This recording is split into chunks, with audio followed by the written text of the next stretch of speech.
It is a common question we of the Yu-Gi-Oh fan community must ask ourselves. What are the worst duels? What are the duels that didn't just rely on shonen bullshit or plot armor or stupid cards, but the ones that genuinely pissed us off? The ones that genuinely made us wish those episodes were never made, that time and money was not spent to beat us over the head with this level of crap. That is what I am here to deduce today. These are the duels that genuinely have pissed me off the most over the years, and chances are some of these probably leave a bad taste in your mouth as well. If they don't, that's totally fine. This is all opinion based, but yeah, these are the duels that not gonna lie, this video gets kind of emotional, but we'll get to that in due time. So let's just begin with number 10. I'm not gonna lie, this one's kind of here for mostly petty reasons, but if you're a competitive player, you know why this duel is painful. So number 10 is Yugi versus Seeker. This duel is here. I mean, this duel is kind of slow and boring and a little overkill, but the main reason this duel is here is because of the speech Yugi gives at the end, where he says that decks need all sorts of cards to adapt to any sort of situation. If you're a competitive player, you know this is fucking bullshit.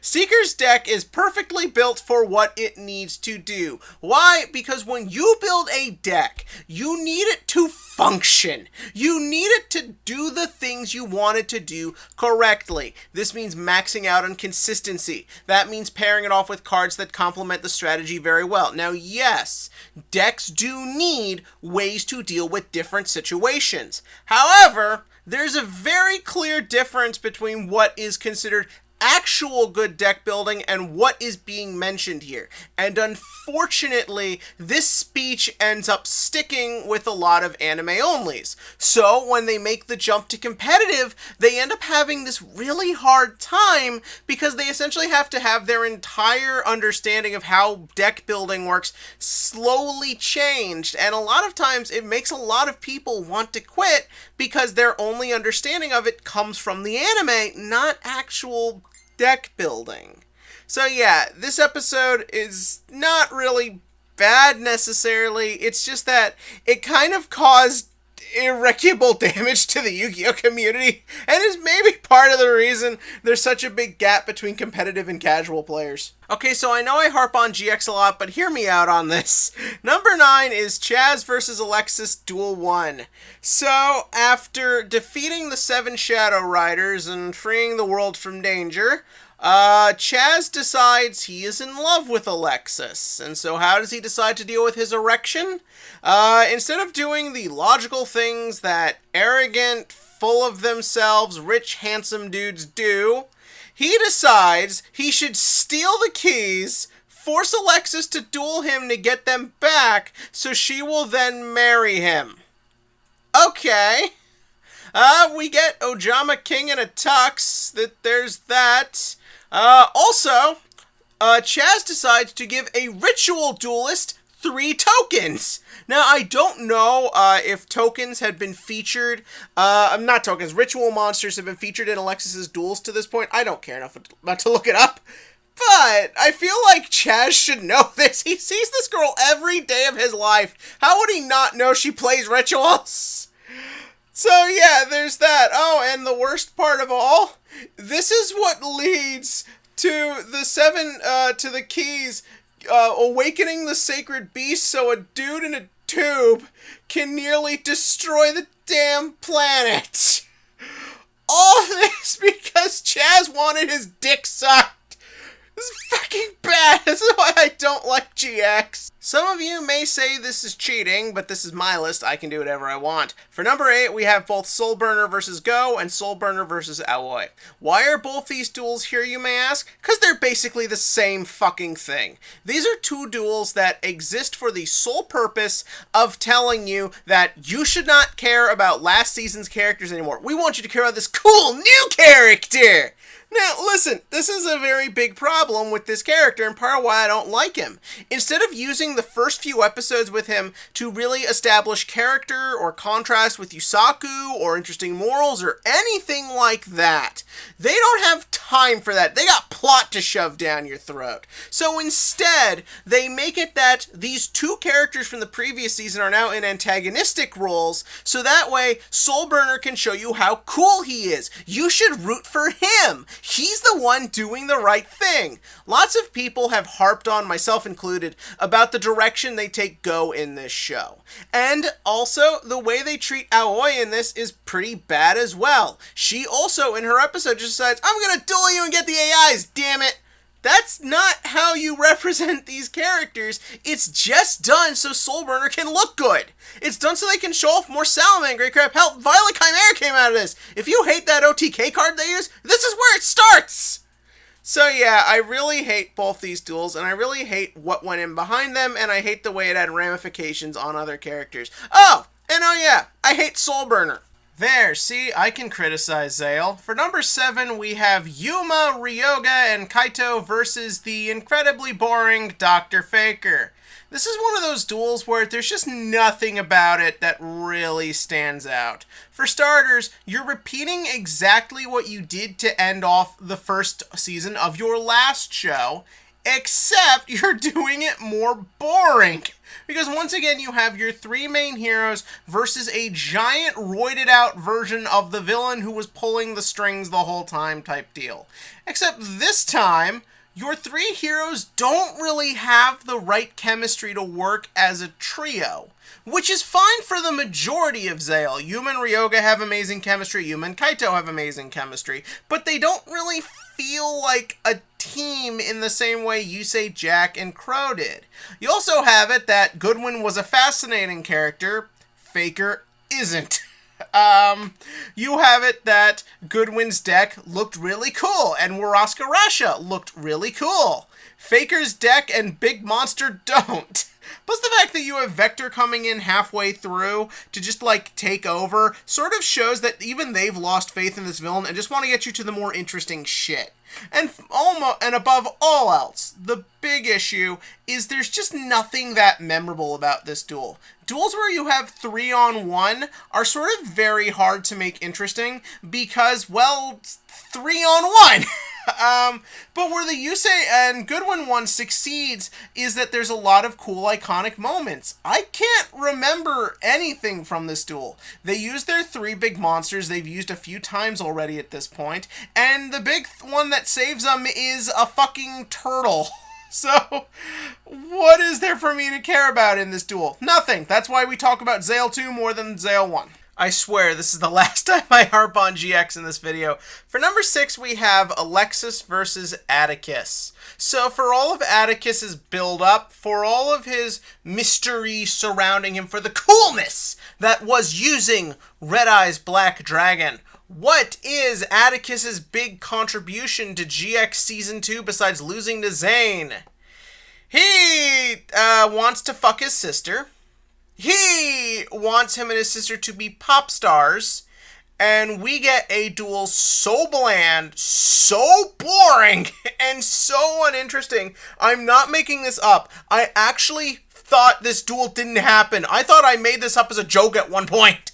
This is so fucking awful. Like, after everything with Atticus, and I know I said this in the worst characters video, but it's just like, what was the point to anything with him? And this duel is the epitome of it. Not funny humor, boring cards from both sides, just a complete waste of 25 minutes. The total reason GX is bad is just how much time it wastes, and oh god, I don't normally recommend the manga because I try to focus on the anime, and the manga doesn't always do stuff I like, but if you want to see the real version of Atticus we should have gotten, read the fucking GX manga. This is how bad this duel is. It's making me tell you to read a book. Yu-Gi-Oh! Doesn't work as a movie.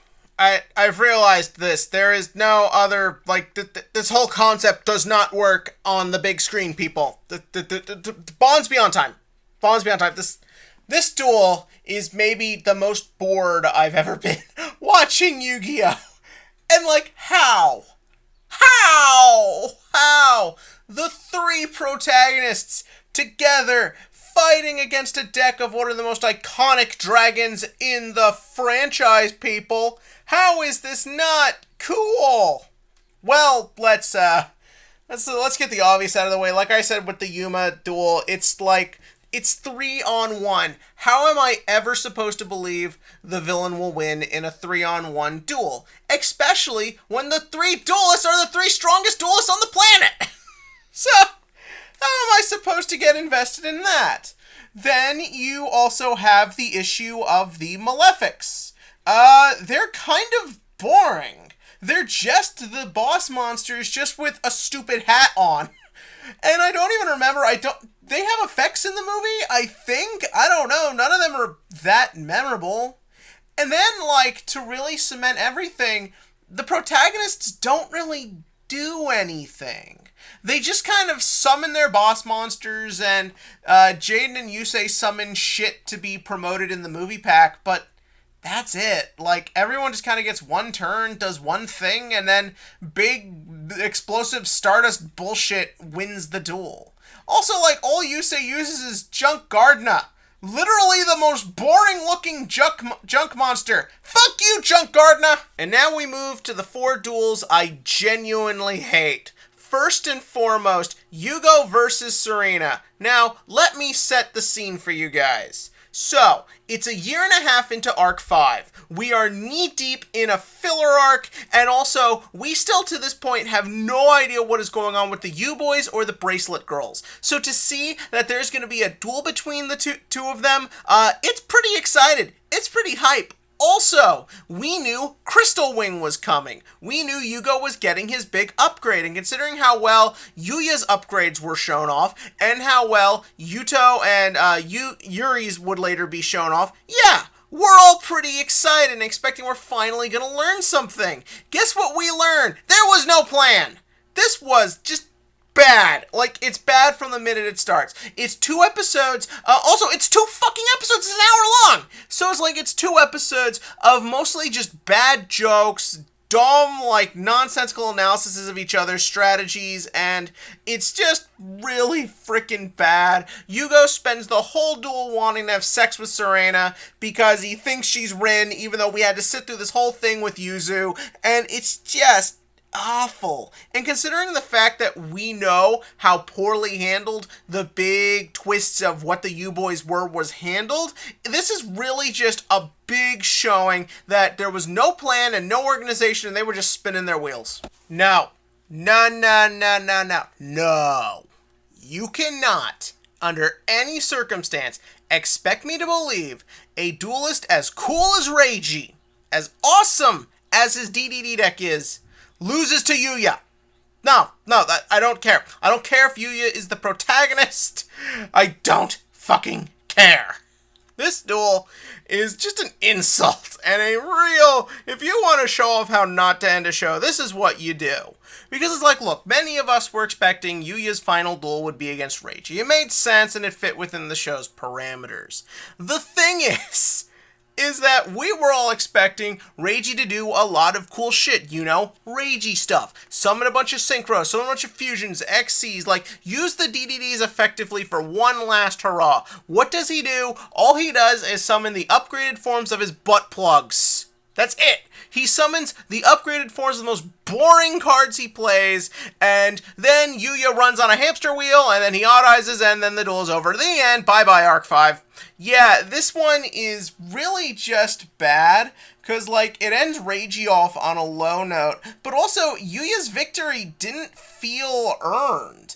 He's trying to save Yuzu. What does beating Reiji have anything to do with that? And they try to bring in the theme of becoming a pro-duelist and making everyone laugh, and it's just kind of it's too much crap that had been set up with no payoff, and it all just accumulates in just, a really boring, uninteresting letdown of a duel that just ends these characters off on such a bad note, and then Arc 5 has that weird final cut goodbye, and it's just it's just bad. It's just awful, and it's unthought out, and it just builds on what I was saying with the last duel. Just like, no thought went into it at all. Just like, we gotta end this, so here's an ending. Okay, so I'm gonna be straight up honest. Number 2 was almost number 1. This is, in a lot of ways, probably worse than number 1. Number 1 is more personal, but for number 2, we have Aoi versus Spectre. This is one of those ones where you kind of just want to go into the studio and just demand everyone who worked on this episode get fired.